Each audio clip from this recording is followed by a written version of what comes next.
예, 소개 감사합니다. 의정부일주병원 중환자역과 이학주입니다. 이렇게 좋은 자리에서 강의를 할 수 있게 돼서 영광입니다. 이번 시간에 제가 강의할 주제는 저희가 이제 중환자 재활에 대해서 얘기를 하고 있는데, 이런 실제 중환자실에서 재활을 적용할 때 저희가 이것들을 지원하기 위해서 어떻게 영양을 공급을 해야 되는지 최적의 영양 전략에 대해서 알아보도록 하겠습니다. 이제 중환자실에 내려오는 환자들, 폐혈증이든 외상이든 뭐 상태의 급성 악화든지 이런 다양한 원인에 대해서 중환자실에 입시를 하게 되면 중환자실 치료를 유지를 하게 됩니다. 근데 이런 중환자실 치료가 길어지면 길어질수록 앞에서 계속 얘기했던 ICU 에카이드 위크니스, 중환자실 획득 세약이 발생을 하게 되고, 결국 이런 획득 세약으로 인해서 환자들의 이제 폐렴이 악화가 된다든지 중심정맥관 감염이나 욕창과 같은 다양한 합병증이 나타나게 되고, 결국 이것들이 또 중환자실 치료 기간을 길게 만드는 악순환에 빠지게 됩니다. 결국 이런 악순환들을 끊어주기 위해서는 이런 중환자실 획득세약을 보다 빨리 치료를 해야 되고, 그리고 이런 것들을 위해서 계속 얘기하는 조기 재활과 적절한 영양이 필요하다라고 할 수 있겠습니다. 그래서 오늘은 앞에서 계속 반복적으로 나오지만 중환자실 획득세약이 무엇인지 알아야 될 것이고, 이런 중환자실 획득세약을 치료하기 위한 그럼 영양 전략은 어떻게 되는지, 그리고 마지막으로 중환자실을 벗어난 이후에도 사실 저희가 많이 강가를 하지만 이런 영양들이 상당히 중요한데, 그럼 중환자실을 벗어난 이후에 영양 전략들을 어떻게 하는지 알아보도록 하겠습니다. 여러분 많이 느끼시겠지만 이제 고령화가 진행이 되면서 여러 중환자실에 입실한 환자들의 케이스들이 증가를 하고 있습니다. 하지만 의료 기술이 발전을 하면서 이제 과거에는 살리지 못했던 여러 환자들이 이제 살아나고 중환자실 생존자가 급격하게 늘어나고 있습니다.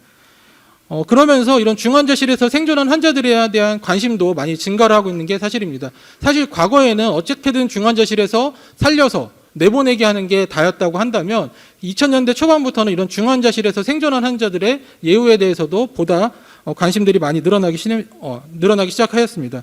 대표적인 연구들인데 2003년도에 보고됐던 연구에선 ARDS로 생존했던 중환자실 치료를 하고 생존했던 환자들을 대상으로 1년 동안 그 환자들을 분석을 했었습니다. 실제 중환자실 퇴실한 직후에는 체중이 거의 20% 가까이 빠진 것들을 알 수 있고, 결국 그 이후에 서서히 회복은 하지만 실제 1년이 지나서도 그 예전만큼은 돌아가지 못한다라고 보고를 하였었고, 같은 그룹에서 5년 동안 팔로우업을 했었던 연구를 봐도 실제 환자들이 여러 가지 이유들로 인해서 5년 정도 지났을 때는 한 20% 정도가 사망을 하였다. 그리고 실제 이런 환자들의 삶의 질을 봤더니 이런 환자들의 신체적인 부분들, 그래서 예전만큼 따라가지 못하고 정상보다도 훨씬 낮게 유지가 된다라는 것들을 알 수 있어서, 결국 중환자실에서 생존한 환자들이 다양한 원인들에 의해서 예전만큼 돌아가지 못하고 이런 신체적인 결함들을 가지고 살아간다라고 얘기를 하였습니다. 실제 저희 이제 환자인데 장기간 중환자실 치료를 하다 보니까 보시는 것처럼 근육도 거의 없고 깡 마르고, 결국 이런 환자들이 거동을 못하고 나중에 다시 또 문제들이 발생해서 재입원을 하고, 이런 여러 가지 문제들이 빠지게 되는 것입니다. 그래서 피로스의 승리라고 혹시 들어보신 분이 계실지 모르겠는데, 논문을 검색하다 보니까 이런 얘기들이 있더라고요. 피로스의 승리라 그래서 그림에서 보는 것처럼 승리는 했다. 하지만 병사들이 거의 다 죽은 것처럼 많은 희생을 치렀다. 결국 많은 희생적 비용의 대가를 치르고서 승리를 한 것을 피로스의 승리라고 한다고 합니다. 근데 실제 우리 환자들을 보면은 이런 피로스의 승리가 아닌지 돌이켜 보게 됩니다. 앞에서 보여드렸던 것처럼 환자가 이제 중환자실에서 생존해서 벗어는 났지만 환자가 근육이 깡 마르고 거동을 못하게 되고 결국 다양한 원인으로 삶의 질이 떨어진 채로 살아가는 것들, 결국 이런 피로스의 승리가 아닌가 싶은데, 이 논문의 저자는 다음과 같이 물어봤습니다. 우리가 생존자를 만드는 것이냐 아니면 희생자를 만드는 것이냐. 결국 이런 우리가 치료를 하는 환자들의 삶의 질, 이런 부분들에서도 더욱더 많은 관심들이 필요해지고 있는 상태입니다. 그래서 2010년대에 미국과 유럽 중환자의학에서 다음과 같은 증후군을 정의를 하였습니다. 중환자실 치료 이후에 발생을 하고 지속적으로 나타나는 신체적인, 인지적인, 정신기능적인 장애를 포스트 인텐시브 케어 신드롬, 집중치료 증후군이라고 정의를 하기로 하였고, 여기서 이제 피지컬 임페어먼트, 신체적인 장애에 해당하는 것이 결국 ICU 에카이드 위크니스, 중환자실 획득 세약이라고 정의를 합니다. 이런 중환자실 획득 세약은 중환자실 치료 이후에 2차적으로 발생하는 머슬 위크니스를 얘기하게 되고, 양측성으로 그다음에 주로 이제 사지나 호흡 근육을 침범하는 소견이 되겠습니다. 여러 연구에서 다양하게 그 유병률을 보고를 하지만 보통 한 43% 정도 를 얘기를 하고 있고, 다양한 원인들에 의해서 이런 중환자실 획득 세약이 발생을 하고 있습니다. 앞에 심가영 교수님 오전에 강의도 해주셨지만 그 초음파를 가지고 이제 대퇴 사두근의 근육의 양을 측정을 한다라고 했는데 2013년도에 대표적인 연구들이 이제 진행을 했습니다.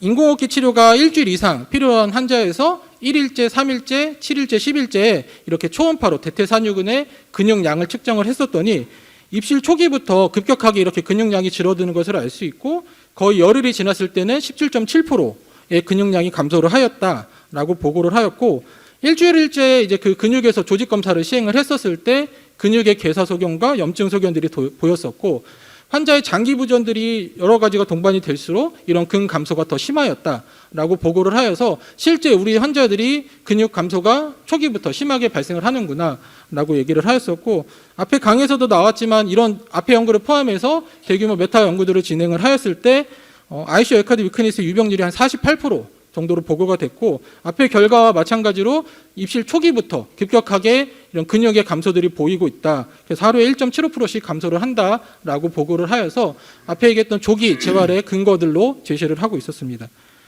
이런 근감소가 보이는 ICU 에카드 위크니스가 보이는 환자들에서는 예후도 좋지 못하다라고 알 수 있는데 실제 156명의 ARDS 생존자를 대상으로 해서 머슬 위크니스가 동반됐던 환자가 그렇지 않은 환자들을 5년 동안 팔로우업해서 비교를 했었을 때 사망률이 머슬 위크니스가 동반됐던 환자에서 1.75배가 더 높았다. 결국 이런 머슬 위크니스가 동반된 환자들은 더 나중에 예후들이 좋지 못했다라는 것들을 알 수 있습니다. 결국 이런 ICU 에카드 위크니스를 치료하기 위한 다양한 전략들이 있는데 앞에서 얘기한 것들처럼 영양에 좀 더 집중해서 말씀을 드려보겠습니다. 환자가 이제 내려오는 원인들, 다양한 원인들, 그리고 기저질환들, 그 다음에 중환자실 치료를 하면서 발생하는 스트레스에 대한 반응들, 환자가 치료를 하는 약들, 그 다음에 계속 부동자세로 누워있으면서 발생하는 여러 가지 문제들, 그 다음에 영양이 제대로 공급되지 않는 다양한 원인들에 의해서 여러 대사 반응이 일어나고 결국 ICU 에카드 위크니스가 발생을 하고 또한 말 뉴트리션이 어쩔 수 없이 동반이 되게 됩니다. 결국 이 두 가지는 서로 상호작용처럼 발생을 하게 되고 결국 이것이 나빠지면 또 이것도 나빠지고 서로 악순환에 빠지게 됩니다. 결국 이것을 끌어주는 것이 중환자 치료의 목표가 되겠습니다. 이런 ICU 에카드 위크니스는 앞에 얘기한 것처럼 환자를 세데이션 시키면서 재우고 그 다음에 움직이지 못하게 하는 것들, 그 다음에 앞에 다양한 원인들에서 나타났던 근육의 감소나 말 뉴트리션들 이런 것들이 다양하게 작용을 하게 됩니다. 이런 세데이션과 임모빌리티 같은 경우는 환자를 좀 더 깨워서 빨리 깨워서 깨우는 시도를 하고 그 다음에 환자가 호흡 익스튜베이션이 가능한지를 평가하는 SAT나 SBT들을 하게 되겠고 이런 부동의 자세들을 해결하기 위해서 얼리 모빌리션, 아까 3일 이내로 얘기를 했지만 보다 빨리 재활을 하는 것들을 권고를 하고 있고 그 다음에 이제 이런 말뉴트리션을 해결하기 위해서 적절하게 영양을 공급하는 것들이 필요로 하게 됩니다. 이미 여러 가이드라인들이 나왔고 미국과 유럽에서도 보통 한 4년에서 5년마다 이렇게 가이드라인들을 계속 제시를 하고 있고 가장 최근에가 2022년과 23년도에 가이드라인들을 제시하고 있어서 이 가이드라인들을 중심으로 말씀을 드리도록 하겠습니다. 우선 영양을 어떻게 공급할 것이냐 이게 가장 중요한데 양 가이드 안에서도 다음과 같이 얘기를 하고 있습니다. 우선적으로는 경구시기 환자가 입으로 먹을 수 있으면 입으로 먹는 게 가장 좋고 그래서 경구시기를 진행을 하되 만약 경구시기가 어렵다라고 한다면 조기에 경장 영양, 엔테랄 뉴트리션이라고 하죠. 저희가 L튜브라든지 이쪽으로 경장 영양액을 주는 조기에 이 엔테랄 뉴트리션 하는 것들을 권고하고 있고 유럽에서는 48시간 이내, 미국에서도 24시간에서 48시간 이내 다만 혈역학적으로 안정화된 상태에서 이런 조기에 경장 영양 할 것들을 권고를 하고 있습니다. 앞에서 얘기했던 유럽의 가이드라인에서 보다 자세히 본다면 모든 중환자실 입실하는 환자들에서 이런 말 뉴트리션의 리스크를 평가를 하고 이렇게 메디컬 뉴트리션 세라피를 할 것을 고려하라라고 되어 있고 경구시기가 가능하다면 가급적이면 경구시기를 빨리 진행을 하되 만약에 환자가 인투베이션이 되어 있다든지 해서 경구시기가 불가능한 경우에는 조기에 경장 영양을 할 것을 권고를 하고 있습니다.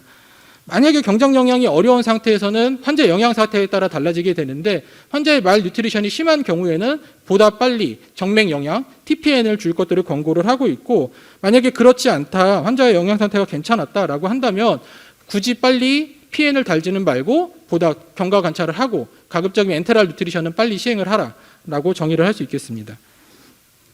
앞에서 얘기한 것처럼 보다 조기에 경장 영양을 하는 것들이 중요한데 그럼 우리가 얼마만큼의 열량과 단백질로 줄 것이냐라고 하면은 미국의 경우에는 좀 더 브로드하게 얘기를 해서 초기 일주일 동안에 12에서 25kcal를 주라라고 되어 있고, 유럽에서는 20에서 25 kg당 킬로칼로리를 주다라고 권고를 하고 있습니다. 단백질의 경우는 미국에서도 1.2에서 2.0, 유럽에서는 딱 정해서 1.3g per kg per day로 주라고 권고를 하고 있습니다. 여기서 중요한 것은 이제 열량을 다음과 같은 용량으로 주되 아주 초기, 보통 환자가 입실하고 초기 1, 2일째는 이제 환자의 리서시테이션을 하는 과정들이고, 이때는 메타볼리즘에 의해서 환자의 대사작용이 증가를 해서 우리가 원하는 풀 도즈로 처음부터 주게 되면은 오히려 오버피딩의 가능성들이 있고 더 환자에게 해가 된다라고 되어 있어서 아주 초기에는 에너지 요구량의 70%를 넘기지 않게 하이포칼로릭 뉴트리션을 할 것을 권고를 하고 있고, 환자가 3일 이후에 안정이 된다면 점차 열량을 높여서 일주일 때까지는 이제 80에서 100%까지 도달할 수 있게 공급을 하라라고 되어 있습니다. 보시는 것처럼 이제 환자의 에너지 요구량을 평가를 해야 되는데, 이제 가장 좋은 것은 저희가 간접 열량 측정계라 그래서 환자의 인공호흡기라든지 호흡기에 달아서 환자가 들이쉬는 산소 요구량과 내뱉는 이산화탄소를 계산을 해가지고 이 환자에게 맞춤형으로 이제 필요한 열량을 측정하는 인다이렉트 칼로리메트리가 있는데, 사실 국내에서는 아직까지 실행하기가 좀 어려운 비용적인 문제들 때문에 하는 병원들이 많지는 않습니다. 하지만 인다이렉트 칼로리메트리를 이용할 수 있으면 이거를 사용해서 열량을 공급을 하고, 대신 이런 초기에는 하이포칼로릭 뉴트리션, 오버해서 주지 말고 초기에는 점차적으로 소량부터 시작해서 필요한 만큼 점차적으로 올리는 것들을 권고를 하고 있습니다. 단백질 같은 경우는 kg당 1.3g으로 주라라고 권고를 하고 있습니다. 정맥 영양의 경우는 앞에서 얘기했던 것처럼 우선은 조기에 경장 영양, 엔테랄 누트리션을 하는 것이 좋고, 만약에 엔테랄 누트리션 어려운 경우들, 근데 이 환자가 말 누트리션이 심하다라고 하면 조기에 이제 PN을 달 것들을 권고를 하고 있고, 다만 이 환자가 영양 상태가 괜찮았다, 그러면 굳이 빨리 PN을 달지는 말고 일주일 때까지 이렇게 지켜보면서 EN으로 충분하게 요구량이 도달하지 못한다면 이제 PN을 다는 것들, 케이스에 맞춰서 줄 것들을 권고를 하고 있고, 역시 미국에서도 일주일 때까지는 서플멘트 PN, 보조적으로 정맥 영양을 다는 것들은 추천하지는 않고 있습니다. 여기서 흥미로운 거는 유럽의 이제 영양 가이드라인인데도 여기서도 피지컬 액티비티, 얼리 모빌리제이션을 권고를 하고 있습니다. 이런 피지컬 액티비티 자체는 뉴트리셔널 세라피의 치료적인 효과를 더 향상시킬 수 있다. 그래서 이런 엑서사이즈가 아나볼릭 레지스턴스를 예방하고 모빌리티를 감소시키고 환자의 액티비티의 레벨을 향상시킬 수 있다. 그래서 역시 이런 영양과 함께 조기에 재활을 하는 것들을 권고를 하고 있습니다. 실제 이렇게 얼리 모빌리제이션 했던 그룹과 얼리 모빌리제이션과 조기에 영양을 맞춰서 주는 그룹들, 그다음 컨트롤 그룹들을 비교했던 RCT 연구가 되겠는데, 역시 생각하는 것처럼 컨트롤 그룹에서 ICU 에카드 위크니스의 빈도가 가장 높았었고, 이제 조기에 이제 재활과 영양을 같이 병행했던 그룹에서 중환자실 기간이 가장 적었다. 그래서 우리가 당연히 앞에서 계속 얘기해왔던 거지만 조기에 재활을 해주고 조기에 영양을 치료를 해주는 것들이 중요하다라고 할 수 있겠습니다. 앞에서 나왔던 얘기들을 이렇게 정리했던 그림이 되겠는데, 아주 초기 1일에서 2일째는 리서시테이션에 집중을 하고 오히려 풀도즈로 주게 되면 환자의 오버피딩의 가능성들이 발생할 수 있기 때문에 초기에는 소량부터 시작하는 트로피 피딩, 보통 요구량의 한 70% 이하 정도로 주는 것들을 권고를 하고 있고, 다만 조기에 경장 영양이 가능하다면, 바이탈 사인이나 이런 것들이 괜찮다면 조기에 엔테럴 피딩을 시작하라라고 되어 있고, 3일에서 7일째는 이런 근 감소를 예방하기 위해서 조기에 엔테럴 뉴트리션을 하고 목표치에 80에서 100%까지 도달할 수 있게 서서히 증량을 하라. 프로테인의 경우는 여기선 1.0에서 1.1이겠지만 앞에 유럽에서는 1.3g 정도로 얘기를 하고 있고, 이 7일 이후에는 환자의 상태에 따라서 보다 많은 칼로리와 단백질을 주면서 적극적인 재활을 할 것들을 권고를 하고 있습니다. 그럼 마지막으로 이런 중환자실에서의 치료 전략은 다음과 같고, 중환자실 치료 이후에는 어떤 식의 영양 전략을 세울 것인가 라는 것들에서 알아보도록 하겠습니다.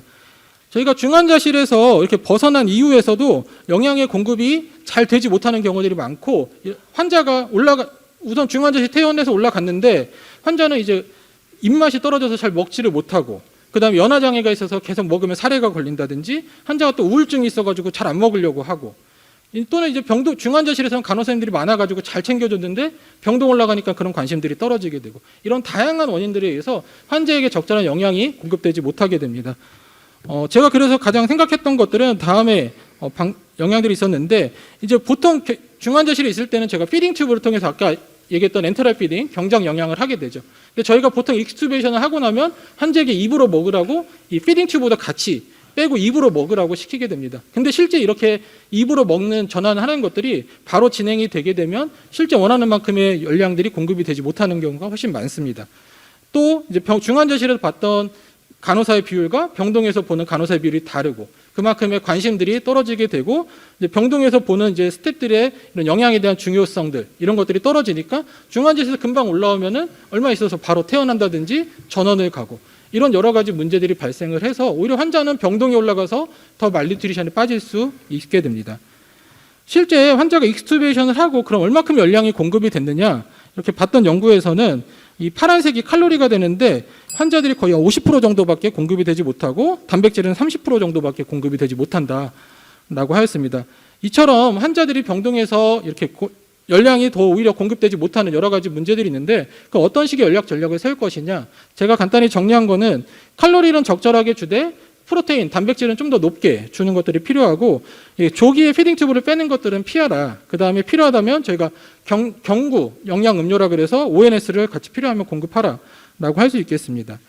그래서 앞에 표와 비슷한 내용들인데 이제 kg당 병동에서 올라가서는 kg당 30에서 35 정도로 공급을 하고 단백질은 1.5에서 2.0g 정도보다 많이 주는 것들이 필요하게 되겠고 실제 저희 환자가 60kg라고 생각을 했었을 때 1800kcal에 120g의 단백질이 필요하는데 저희가 보통 많이 쓰는 영양 제제도 보면은 그 요구량만큼 공급이 되기가 어렵습니다. 고단백 제제 정도 돼야 이제 요구량을 어느 정도 맞추고 TPN이라든지 죽 같은 경우도 실제 필요한 만큼의 단백질을 주지 못해서 필요하다면 IV로 더 공급을 한다든지 보다 고단백 제제들을 사용하는 것도 도움이 될 수 있습니다. 이건 시간이 없어서 좀 넘어가도록 하겠고요. 그래서 이제 환자가 경장 영양으로만 줬던 입으로만 먹었던 경우, 그 다음에 이제 EN을 했던 경우, EN과 경구시기를 같이 했던 경우들을 비교를 했었을 때 실제 EN과 입으로 먹는 경구시기들을 같이 했을 때 요구량만큼의 충분한 요구를 줄 수 있었고 입으로만 먹는 경우들에는 아주 부족하게 주었다. 그래서 환자가 만약에 입으로 먹기가 힘들다면 환자 좀 불편할 수 있지만 엔테랄 뉴트리션 하는 것들이 도움이 되겠습니다. 그래서 필요하다면 엔테랄 뉴트리션을 사용하고 그 다음에 이것가 아직 부족하다면 입으로 먹는 경구 영양 음료 ONS를 같이 추가를 하는 것들이 좋겠습니다.